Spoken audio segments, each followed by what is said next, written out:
तो आप 4 महीने पुरानी सरकार, आप मुझे अपने मंत्रालय की 4 उपलब्धियां बताइए। School education transparency in fixation of fee act, ये अपने आप में एक बिल, इतना ऐतिहासिक बिल है जिसमें जिसमें सरकार दिल्ली की जनता के लोगों को साथ लेकर लगातार स्कूलों के द्वारा फीस बढ़ाने का जो प्रपंच किया जाता था उस पर नकेल बांधने का काम दिल्ली की सरकार करने जा रही है। ये अपने आप में ऐतिहासिक कदम है। चाहे पानी का मुद्दा हो, जल भराव का मुद्दा हो, शिक्षा में अव्यवस्था का मुद्दा हो, चाहे कावड़ शिविर में राहत का मुद्दा हो, हर मौके पर दिल्ली की सरकार, उसके मंत्री, दिल्ली की मुख्यमंत्री, प्रधानमंत्री श्री नरेंद्र मोदी जी के नेतृत्व में हमेशा जनता के बीच में उपलब्ध रही है।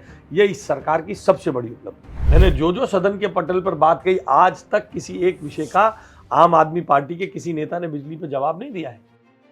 नमस्कार, पंजाब केसरी में आपका स्वागत है। आज हमारे साथ हैं दिल्ली सरकार के शिक्षा, गृह, ऊर्जा और शहरी विकास मंत्री आशीष सूद जी, जो कि नियुक्ति के बाद से ही लगातार दिल्ली की सड़कों पर घूम रहे हैं, दिल्ली को व्यवस्थित करने का प्रयास कर रहे हैं। आशीष जी, आपका पंजाब केसरी में स्वागत बहुत है। बहुत धन्यवाद। नमस्कार। आशीष जी, पिछले जो 4 महीने का जो आपने जो देखा, लेखा जोखा, आप लोग उनकी कमियां भी ढूंढ ढूंढ के निकाल रहे हैं और आप कुछ करने का प्रयास भी कर रहे हैं। तो थोड़ा बताएं जनता को क्या किया है आपने।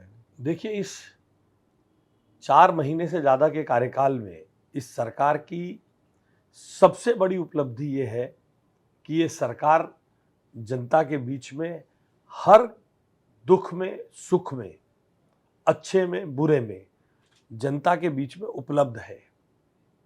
दिल्ली ने वो भी दौर देखा है जब दिल्ली के मुख्यमंत्री ने अपने घर पर कुछ लोगों को बुलाया, भीड़ ज़्यादा होने के बाद 5 मंजिल ऊपर छतों पर चढ़ गए दिल्ली के मुख्यमंत्री और उनके साथी। और दिल्ली आज देख रही है कि दिल्ली की मुख्यमंत्री थोड़े दिन पहले तक सड़क पर अपने घर के बाहर लोगों को मिलती थी।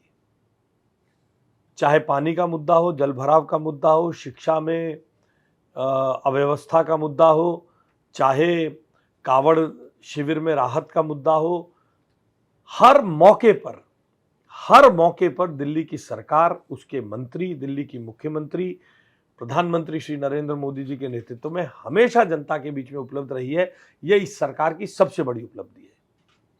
और आपने सवाल पूछा कि उनकी कमियां ढूंढ रहे हैं। हमारी सरकार ने यह तय किया, हम उनकी कमियां नहीं ढूंढेंगे। वो दौर चला गया जब हम उनकी कमियों को देख के बताएंगे। जनता ने अब हमें बिठाया है। शिक्षा में जो अव्यवस्था है, लगातार पिछले सालों से शिक्षा में कई केस दिल्ली की जनता ने अन्य स्कूलों पे किए हुए हैं। उन केसेस को हम लगातार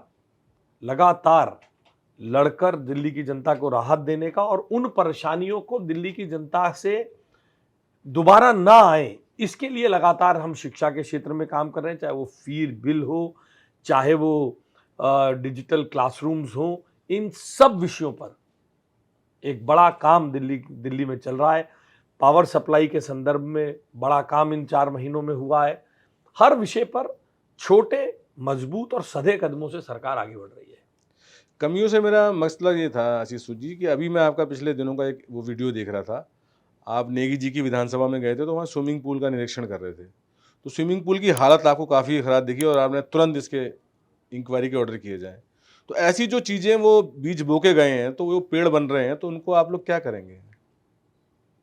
देखिए, अब दिल्ली की जनता ने हमें इन चीज़ों के सुधार करने का जिम्मा दिया है और हमने निर्णय किया है कि चाहे फीस का बिल हो, चाहे 10 वर्ष आम आदमी पार्टी के और 15 वर्ष कांग्रेस के, इनमें दिल्ली के पावर इंफ्रास्ट्रक्चर के साथ जो दुर्व्यवहार हुआ है, जो अकर्मण्यता हुई है, उसमें जो काम नहीं हुआ है, अब रोज रोज दिल्ली की जनता को हम जाकर ये बताएंगे तो दिल्ली की जनता हमसे ये सवाल पूछेगी कि तुम क्या कर रहे हो। Yes. इसलिए अब उन कमियों, having known all those shortcomings, उन सब कमियों की जानकारी होने के बाद दिल्ली की जनता ने अब हमें चुन दिया है। इसलिए अब हम इन सब समस्याओं को निराकरण करने के लिए, काम करने के लिए हमने संकल्प लिया है। चाहे पावर इंफ्रास्ट्रक्चर की बात हो, चाहे फीस की बात हो, चाहे दिल्ली की सड़कों पर जाम की बात हो, चाहे दिल्ली की सार्वजनिक परिवहन व्यवस्था की बात हो, चाहे यमुना सफाई की बात हो, इन सब में योजनाबद्ध तरीके से काम होने की आवश्यकता है। आप ऊर्जा विभाग के भी मंत्री हैं, तो पिछले दिनों जो आम आदमी पार्टी का लगातार हमलावर है कि पावर कट अब पहले से ज़्यादा हो गए हैं। देखिए, मैं अक्सर एक बात कहता हूं कि हम बहुत साधारण लोग हैं, हमारे पास इकोसिस्टम नहीं है सत्येंद्र जी उन लोगों की तरह, ना ही विज्ञापन के पैसे की ताकत है। कौन सा वर्ष था जब बिजली नहीं जाती थी? मैंने आंकड़ा दिया, उन्होंने आरोप वे लोग लगाते हैं जो बिजली के मामले पर ध्यानाकर्षण प्रस्ताव लाए।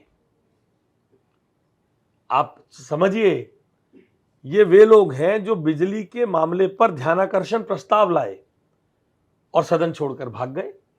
आप एक प्रस्ताव लाए बिजली के मामले में, सुनिए, मैंने जो जो आरोप लगाए, मैंने जो जो सदन के पटल पर बात कही, आज तक किसी एक विषय का आम आदमी पार्टी के किसी नेता ने बिजली पर जवाब नहीं दिया है।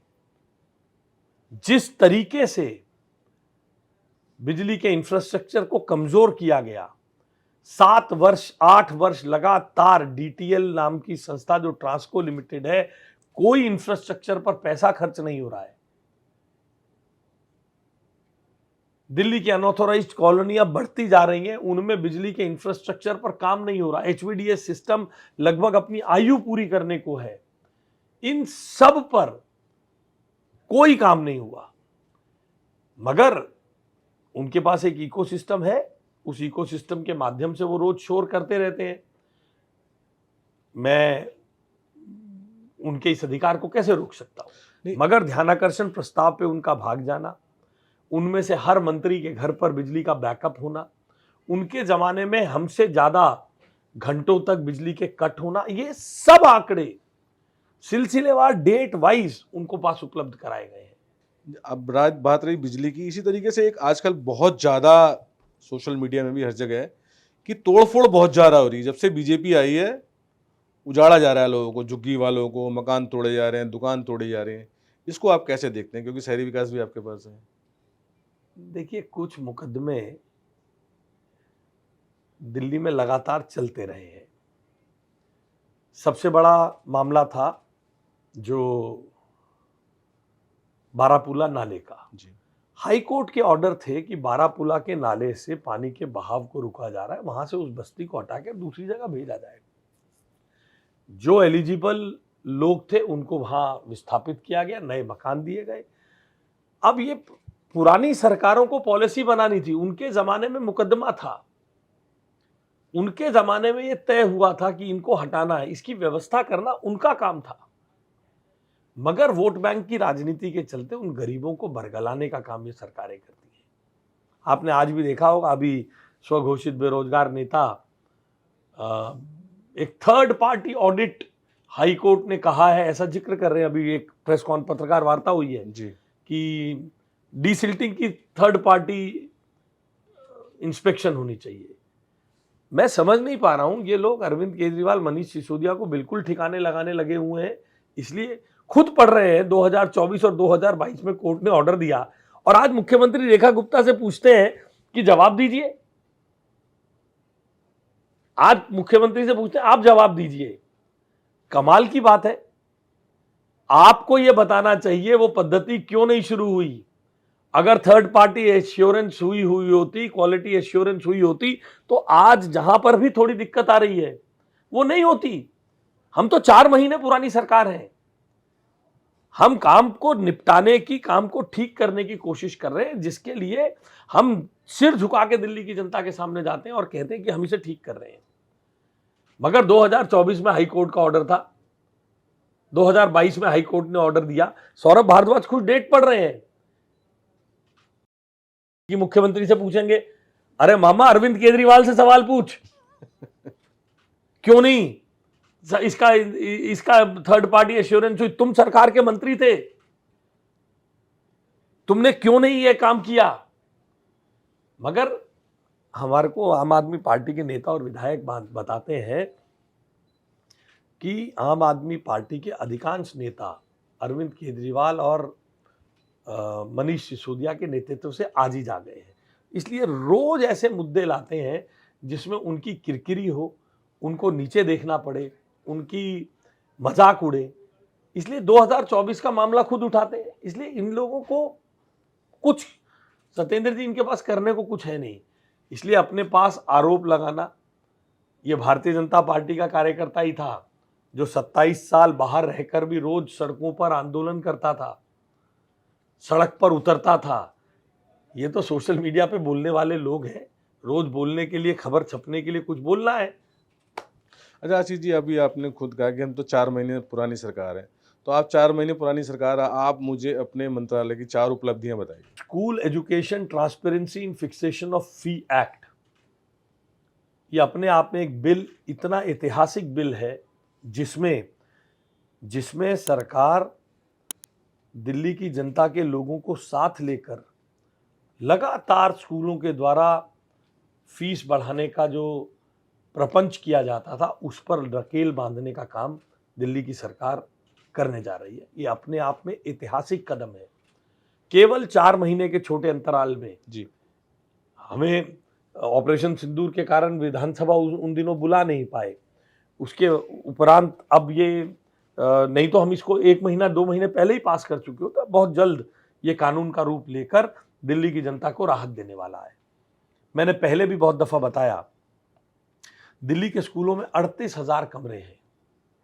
इन 38,000 कमरों में केवल 700 से कुछ ऊपर कमरों में स्मार्ट क्लासरूम थे। जी, NEP 2020, नेशनल एजुकेशन पॉलिसी 2020 में जिस प्रकार से experiential learning, individual personalised coaching के बारे में बात की गई है, वो बिना इन स्मार्ट क्लासरूम के हो ही नहीं सकती।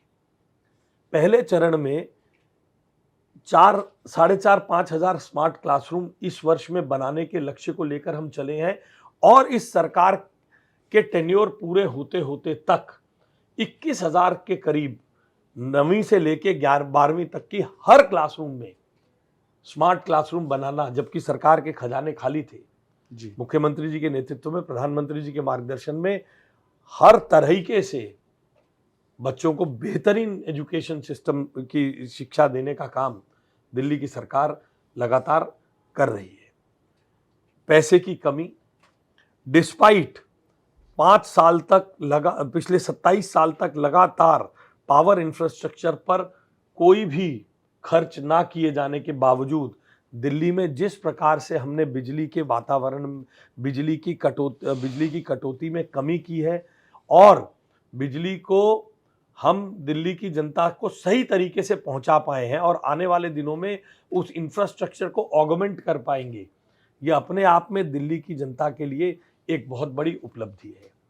75 CM श्री स्कूल, जहां डाटा साइंस होगा, जहां रोबोटिक्स होगा, जहां स्मार्ट क्लासरूम होंगे, जहां ब्लॉकचेन मैनेजमेंट होगी, आर्टिफिशियल इंटेलिजेंस से लैस होंगे, इस प्रकार के जो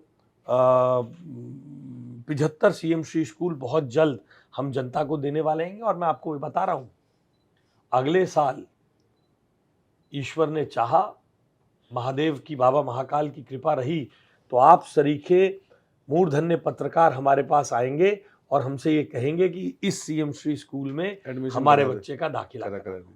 बहुत अच्छी बात। हमारी कल्पना है कि इस प्रकार से हम इन चीजों को, और गिनाने को मैं बहुत लंबा गिना सकता हूं, आपने 4 कही, फिर भी 5वीं गिनवा देता हूं आपको।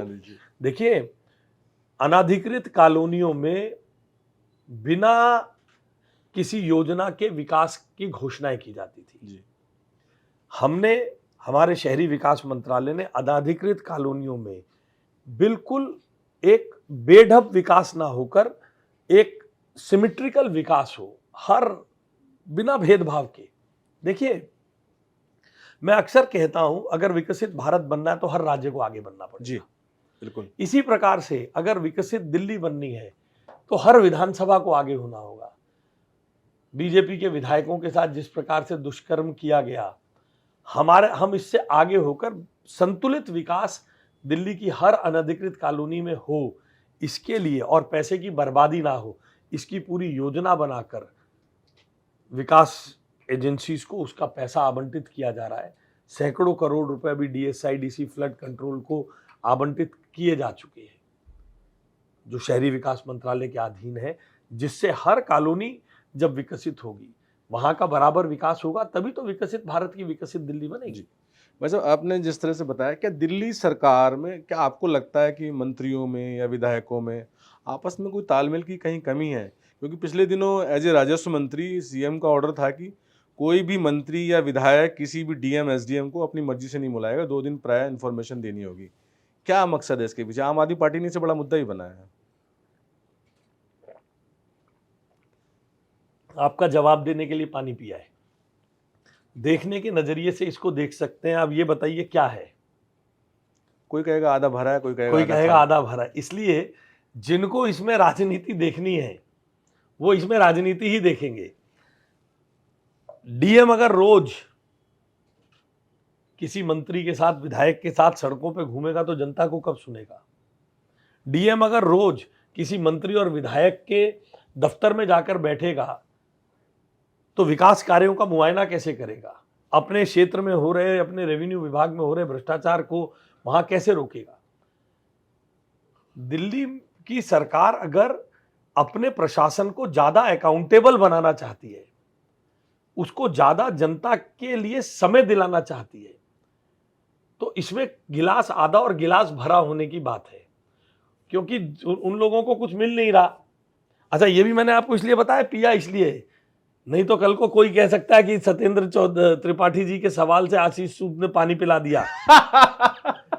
इसलिए मैंने कहा कि ये तो आधा भरा और आधा खाली देखने का नजरिया है। सत्येंद्र को पानी पिला देते भाई साहब। सत्येंद्र जी देखने के नजरिया है कि हमारा प्रशासन जन उन्मुखी होना चाहिए या नहीं होना चाहिए। नहीं, सही है। अधिकारियों का ज्यादा समय जनता को सुनने में जाना चाहिए, उनकी परेशानी दूर करने में जाना चाहिए, विकास कार्यों की ट्रांसपेरेंसी में जाना चाहिए। हर दृष्टि में विकास जनता के प्रति ज्यादा जवाबदेह है या विधायक या सांसद के प्रति ज्यादा जवाबदेह है? इसलिए अगर इस प्रकार की व्यवस्था खड़ी की जा रही है तो दिल्ली में हर व्यक्ति को इसमें खुश होना चाहिए। मगर आपको मालूम है, कुछ लोग स्वघोषित बेरोजगार नेता है। मैं नहीं कहता हूं, मैं ऐसे शब्दों का प्रयोग नहीं करता हूं, आप मुझे खुद ही उन्होंने चैनल भी बना रखे हैं अपने। उन्होंने कहा है कि वे स्वघोषित बेरोजगार नेता हैं।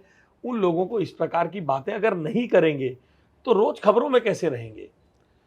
अच्छा, वैसे एक चीज़ बताइए कि जैसे जो सरकारी स्कूलों के भी आप देखते हैं, क्योंकि शिक्षा के मंत्री भी हैं, जो 15,000 जो गेस्ट टीचर्स थे, उन्होंने बड़ी उस उम्मीद से आप लोगों को सत्ता में लाए, उनकी उम्मीदों को हम कब तक पूरा कर पाएंगे? हम एक जवाबदेह प्रशासन है, हम उनकी समस्याओं को हम मिले हैं, सुना है, देखा है, हम उनसे बातचीत कर रहे हैं, उनकी समस्याओं का निदान करने के रास्ते ढूंढ रहे हैं। देखिए, उनसे वो दौर था जब उनसे कोई मिलता भी नहीं था जी। आज वो मेरे कमरे में आते हैं, हम उनको सुनते हैं। आप बताइए, 20 साल से वे लोग काम कर रहे हैं, पक्का होने की उम्मीद में अनेकों की आयु पार हो गई है, कुछ तो, मगर आज भी डेली वेजेस पे काम करते हैं। पिछले 27 साल की सरकारें इतनी कमजोर, इतनी असंवेदनशील थी कि उनकी छुट्टी तक के पैसे उनको देने का काम नहीं किया। प्रशासन में इन सब के रास्ते ढूंढे जा रहे हैं। वो जिस प्रकार की लाइफ में अब सिक्योरिटी, क्योंकि आयु पार कर चुके, जैसी सिक्योरिटी चाहते हैं जी, क्योंकि ऐसा कोई भी प्रशासनिक व्यवस्था पिछली सरकारों ने खड़ी ही नहीं करी है।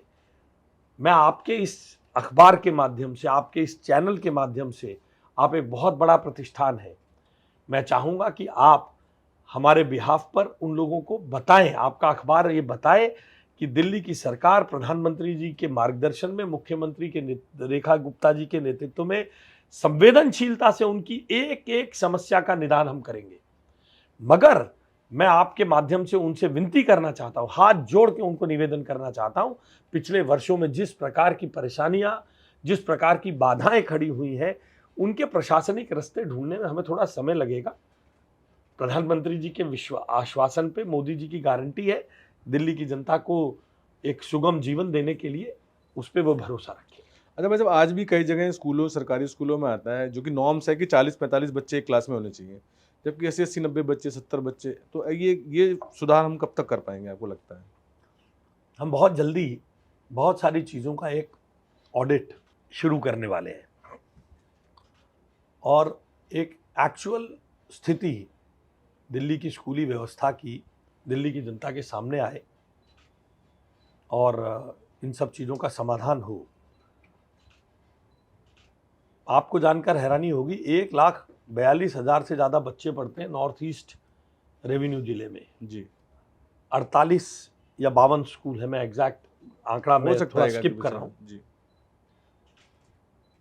1,48,000 42,000 बच्चे हैं नॉर्थ ईस्ट जिले में।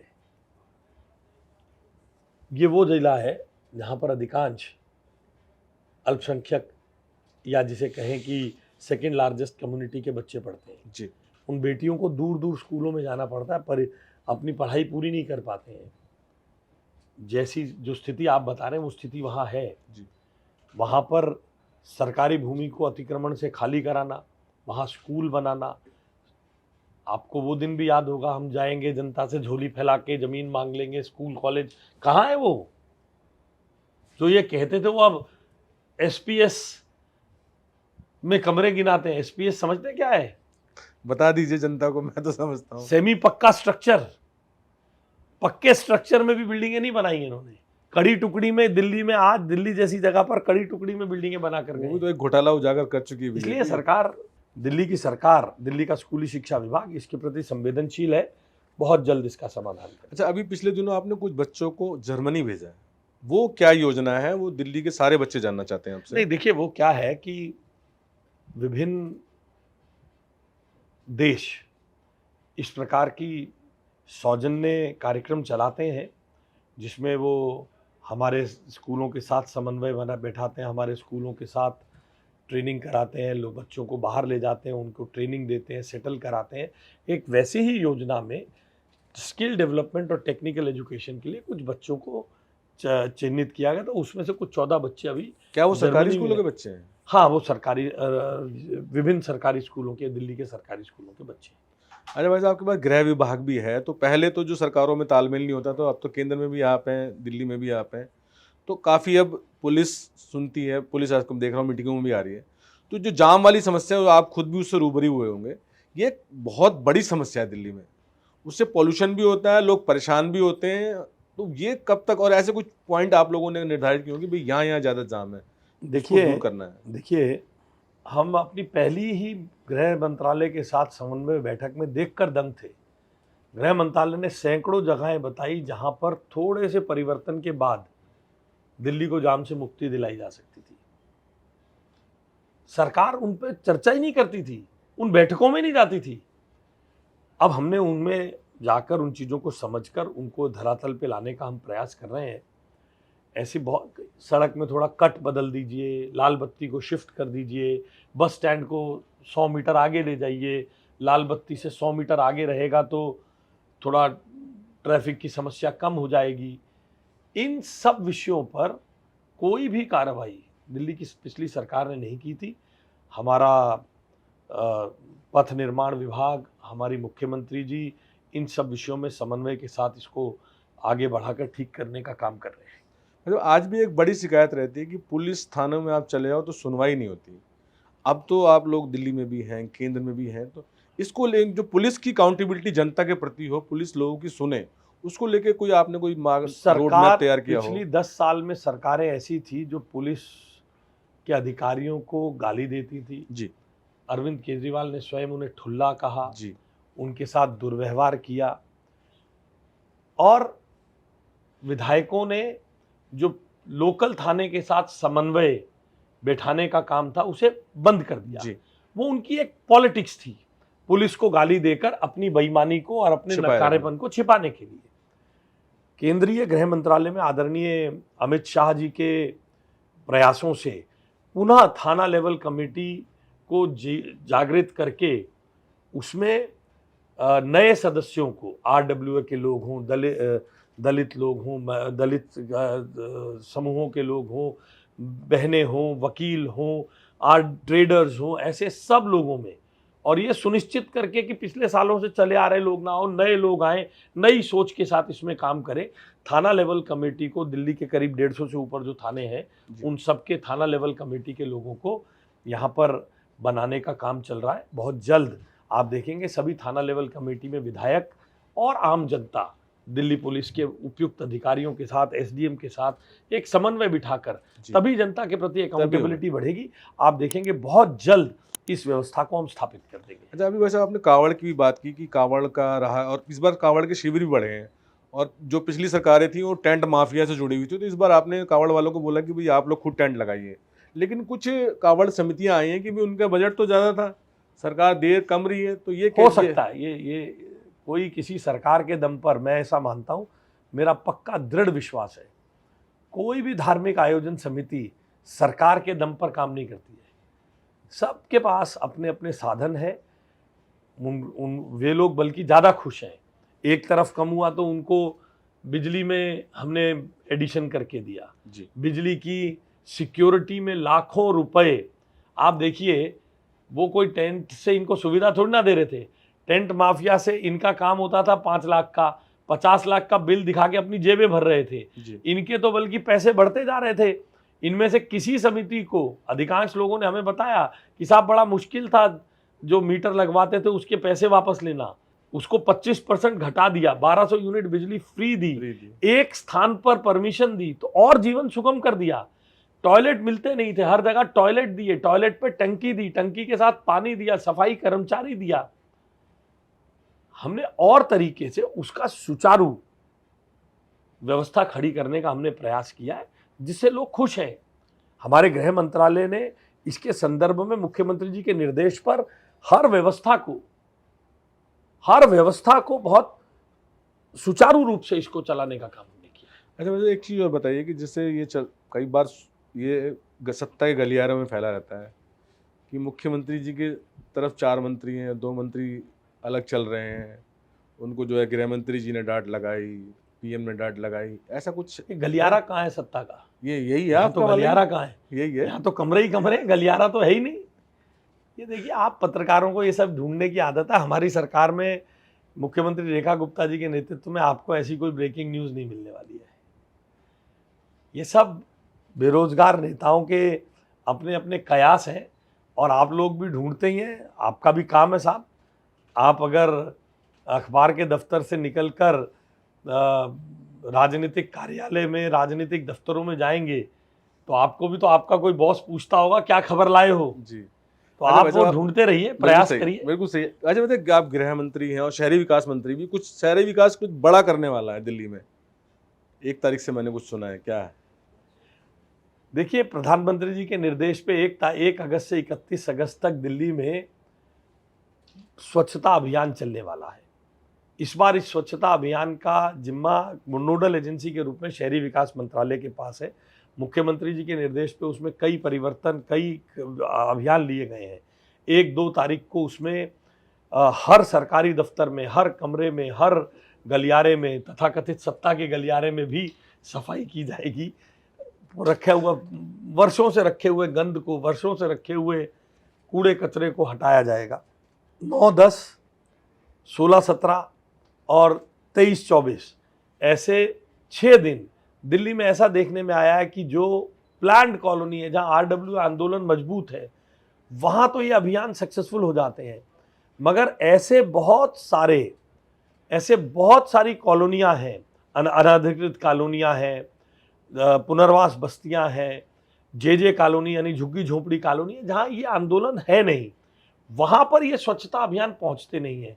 तो ये जो 6 तारीखें मैंने आपको बताई है, इसमें इस स्वच्छता अभियान के अंतर्गत सबकी दिल्ली अपनी दिल्ली अभियान चलेगा, जहां हर जनप्रतिनिधि इन अनधिकृत कॉलोनियों में जाएगा। ये दिन इसलिए दिए गए हैं बीच में, इसलिए दिए गए हैं कि 9 तारीख तक तैयारी कर लें। कहाँ पर टैंकर चाहिए, कहाँ पर कूड़े के लिए रेडी चाहिए, कहाँ पर ट्रक चाहिए, कहाँ जेसीबी चाहिए, ताकि वहाँ पर हम एक अच्छे प्रयास के साथ इस सफाई अभियान को लेकर जा सके। फिर इसी के बीच में शायद 14, 21, 28 3 वीरवार पूरे स्कूल, कॉलेज और जनता को आह्वान किया जाएगा कि यमुना के तीरे आकर, यमुना के किनारे पे आके प्लॉगिंग, प्लास्टिक और कचरे को बीनने सफाई का में। काम, सफाई अभियान करें। दिल्ली के सभी 4000 नगर निगम सहित 4000 स्कूलों के करीब स्कूल हैं, इन सब स्कूलों को और कॉलेजों को, विश्वविद्यालयों को एक एक स्थान ऐसा, जहां पर एक एक ऐसा स्थान जहां पर वो चुनेंगे, ये गली, ये मार्केट, ये पार्क, 30 दिन तक वहां स्वच्छता का अभियान चले। लाखों विद्यार्थी सड़कों पर उतरें, श्रमदान करें, एक सामूहिक भावना। जी। देखिए, बड़ा इस बात को समझने की बात है, साधु संत महात्मा तो स्वच्छता की बात कहते आए हैं, जी।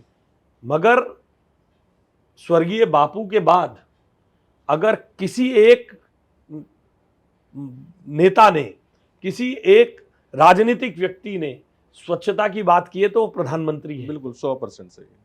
तो उनके नेतृत्व में इतने बड़े इस अभियान को हम दिल्ली में एक नए ऊंचाई तक लेकर जाना चाहते हैं, इसलिए हम थोड़ा सा हमने इसके एक बेहतर योजना बनाई है मुख्यमंत्री जी के नेतृत्व में और प्रधानमंत्री जी और गृह मंत्री जी के मार्गदर्शन में। भगवान ने चाहा तो बहुत अच्छा आप इसमें नतीजा देखेंगे। अरे भाई, दिल्ली वाले ना बहुत उम्मीदों से लाए हैं आपको, और आपके अपने कार्यकर्ताओं की भी 27 साल की उम्मीदें पूरी हुई हैं। तो आप दिल्ली वालों को क्या मैसेज देना चाहते हैं, क्योंकि उनको भी जैसे लग रहा है कि अब आप आए हो तो आपके हाथ में छड़ी, आप हिला दीजिए, फट से सही हो जाए। तो कोई नहीं, टाइम बाउंड उनको समझाइए कि भैया थोड़ा। मैं उनकी अपेक्षाओं को अच्छी तरह समझता हूँ।